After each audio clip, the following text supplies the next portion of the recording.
వాళ్ళని పునాది చేసి ఎదగాలని, తరిమే వాళ్ళని హితులుగా తలచి ముందుకెళ్ళాలని,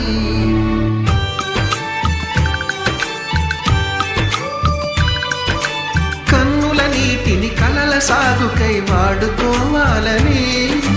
కాచే నిప్పుని ప్రమిదగా మలచి కాంతి పంచాలని, గుండెతో ధైర్యం చెప్పెను,